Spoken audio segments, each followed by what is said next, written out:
በመጨረሻም ይህች ክሪስታ ፓይክ የተባለች የ18 ዓመት ልጅም ሞት እንደተፈረደባትና በኤሌክትሪክ ወንበር እንደምትቀጣ ስትሰማ እንዲህ በእንባና በድንጋጤ ስትርበተበት ታይታለች።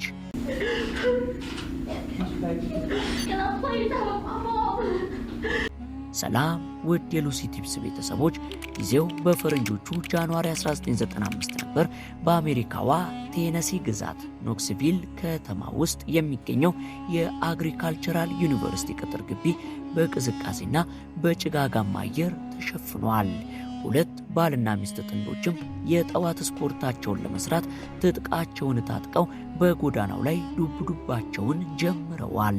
ይህን ጊዜ ታዲያ በጎዳና ላይ ያዩት ያልተለመደ የደም መስመር ትኩረታቸውን ይስበዋል። ይህ የደም ዱካም ወደ ጥልቁ ደንና ደረቅ ቅጠሎች ወዳሉበት ስፍራ መርቷቸው ዱካውን ተከትለው ሲሄዱ ያዩትን ነገር ግን መላው የከተማ ነዋሪ ያናወጠና እጅግ ሰብአዊነት የተጎደለው ክስተት ነበር። የዛን የደም ዱካ ተከትሎ ፍተሻ ሲካሄድም እዚያ ጢሻ ውስጥ የተገኘው ኮሊን ስሊመር የተባለች ሴት አስክሬን ሲሆን አስክሬኑም በከፊል የተራቆተና የማይታመን ጭካኔ የተሞላበት ነበር።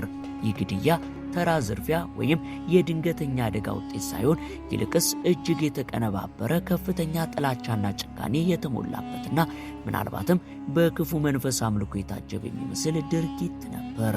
ፖሊስ ምርመራውን ሀብሎ ሲጀምር ነገርየው የኖክስቪል ከተማን በታሪኳ መጥፎ ስም ይዛ እንድትቆይ የሚያደርጋት መጥፎ የወንጀል ጅማሮ እንደሆነ ባያውቅም ምርመራውን ግን አንድ ብሎ ጀመረ።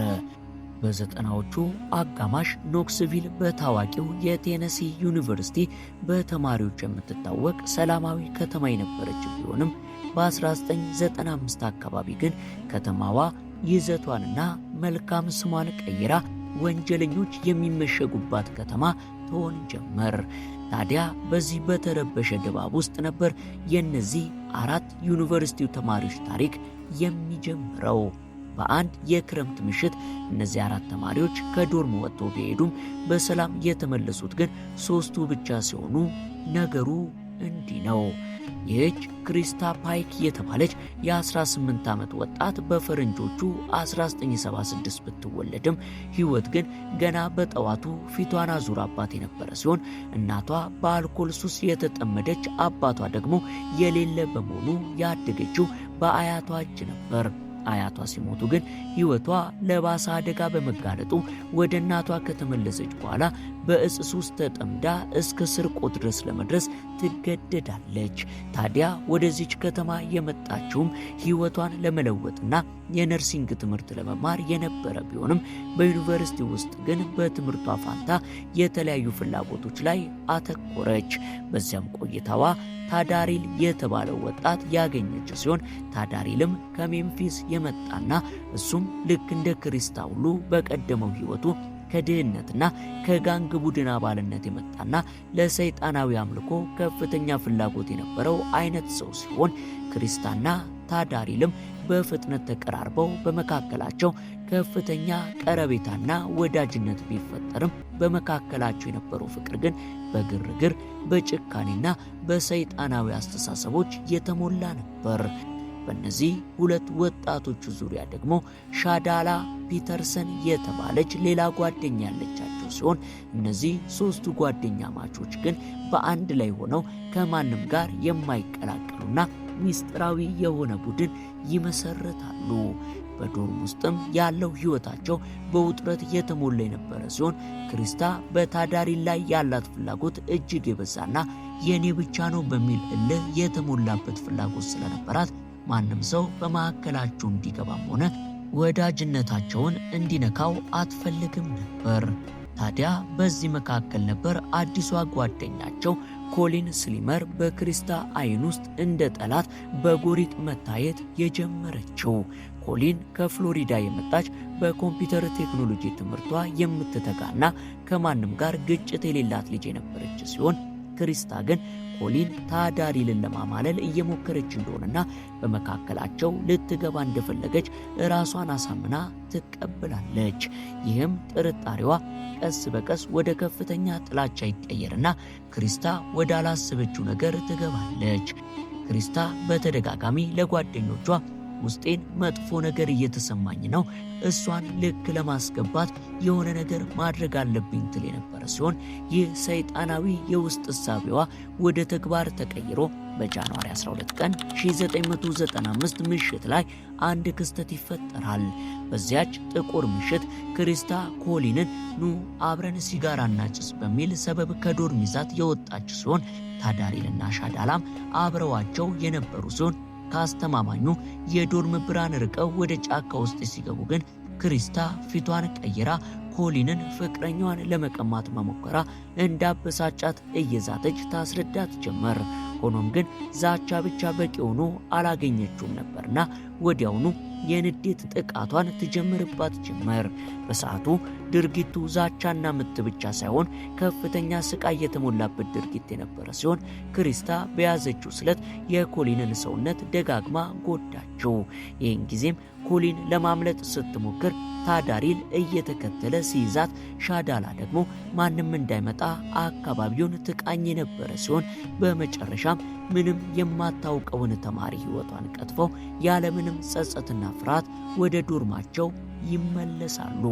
ክሪስታ በሰዓቱ ስላደረገችው ነገር በኩራትና በጀብድ ታወራ የነበረ ሲሆን ሌላው ቀርቶ የኮሊንን የራስ ቅል ስባሪ እንደ መታሰቢያ ይዛ እንደመጣች ለሌሎች ተማሪዎች በፈገግታ ትናገር ነበር።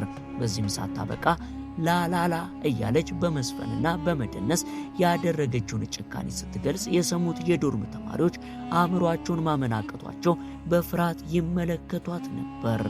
የኮሊን አስክሬን በማግስቱ እንደተገኘ ወንጀለኞቹን ለማግኘት ብዙም ያልተቸገረ ሲሆን በዩኒቨርሲቲ ግቢ ውስጥ የሚናፈሰው ወሬና ተማሪዎች ክሪስታ በድርጊቷ ስትኩራራ መስማታቸውን ለወላጆቻቸው በመናገራቸው ጉዳዩ ቶሎ ወደ ፖሊስ ጆሮ ደርሶ ስለነበር ጉዳዩን ቀለል አደረገላቸው።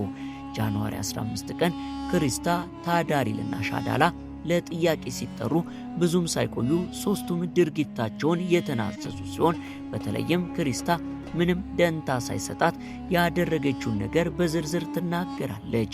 በክፍሏ ውስጥ በተደረገ ፍተሻም ያ የደረቀ ደም ያለበት የኮሊን የራስ ቅል ስባሪና ለሰይጣን አምልኮ የተዘጋጀ አነስተኛ መሰዊያ የተገኘ ሲሆን ከተማዋም በድንጋጤ ውስጥ ወደቀች። ይህ በግል ቅናትና በጭፍን እምነት የተሞላ ግድያ የኖክስቪልን ከተማ ስምና ሰላም ለዘላለም ሰረቀው። በፈረንጆቹ 1996ም ክሪስታ ፓይክ ፍርድ ቤት የቀረበች ሲሆን አቃቤ ሕግ ክሪስታ ግድያውን ቀደም ብላ እንዳቀደችውና በድርጊቱ ከፍተኛ የሆነ እርካታ እንደተሰማት የሚያሳዩ ማስረጃዎችን አቀረቡ። ክሪስታን ለማየት የመጣው ሕዝብ ብዛትና የወጣው ዜና እጅግ ከፍተኛ የነበረ ሲሆን ምንም እንኳን ጠበቆቿ ያሳለፈችውን አስቸጋሪ ልጅነትና የአእምሮ ጤና እክሏን እንደ ምክንያት ቢያቀርቡም ዳኞች ግን በድርጊቱ ጭካኔ ምክንያት ምህረት አላደረጉላትም ነበር። ፍርዱ ሲነበብም በሕጉ መሰረት በኤሌክትሪክ ወንበር በሞት እንድትቀጣ አዟል የሚል የነበረ ሲሆን በሰዓቱ ይህ ፍርድን የሰማችው ክሪስታም ጩኸቷን ስታቀልጠውና እባካችሁ እናቴ ሆይ እባካችሁ እያለች እየተርበተበተች ስታለቅስና ስትለምን የታየው ተንቀሳቃሽ ምስል በወቅቱ ትልቅ መነጋገሪያ ሆኖ ነበር። ክሪስታ በወቅቱ የ18 ዓመት ወጣት ብቻ የነበረች ሲሆን በአሜሪካ ታሪክም በወጣትነቷ የሞት ፍርድ የተፈረደባት የመጀመሪያዋ ሴት ሆናም ተመዝግባለች። ታዳሪል ደግሞ ዕድሜው ከ18 በታች በመሆኑ የዕድሜ ልክ እስራት ተፈረደበት።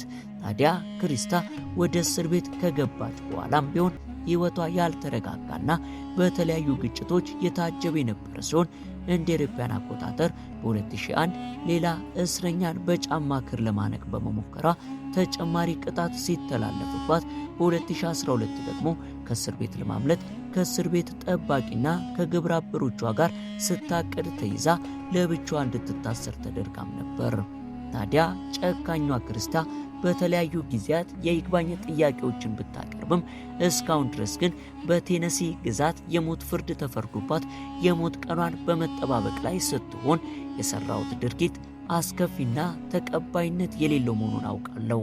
ለተቀረው ሕይወቴም እስር ቤት መቆየት እንደሚገባኝም ባምንም መሞት ግን አይገባኝም ብላ ብትሞግተም ስራዋ ግን እንኳን በምድር በሰማይም በሰፊው የሚያስጠይቃት ሆኖ አሁን ድረስ የቅጣት ቀኗን በመጠባበቅ ላይ ትገኛለች።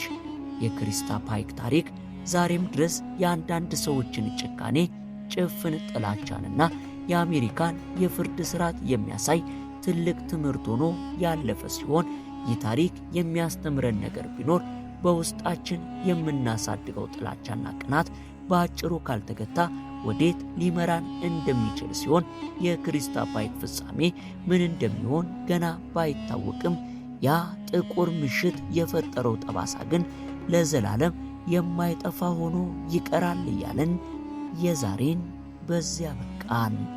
አብራችሁን ስለነበራችሁ ከልብ እናመሰግናለን። በቀጣይ ቪዲዮ እስከምንገናኝ ቸር ቆዩልን።